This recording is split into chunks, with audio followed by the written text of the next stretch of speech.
James ydw i, dwi wedi cifo Football World Record o shoulder rolls. Dwi wedi torri World Record am wneud I shoulder rolls mewn 1 munud. Y hen record oedd 69 rol mewn munud a gwnes I 77. Gwylais I fideo ar-lein o hen record I byd. Roedd yn gwybod basyn yn gallu torri'r record.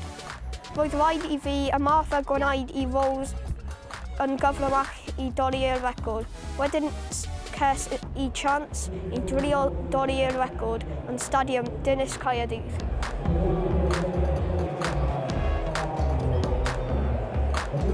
Roeddwn i'n tipyn bach yn Benysgaf yn erbyn y diwedd. Roeddwn i'n hapus iawn ac yn brwd I dorri'r record. Yn gyntaf, daw I bel a di shoulder tu ôl I di ben. Trio gwneud yn rôl cyfan yn arall.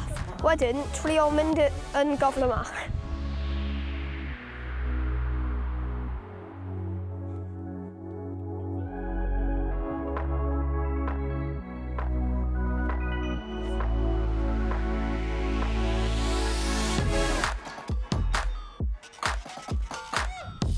Yeah, I'm yn lai stico I cadw ar y llaw.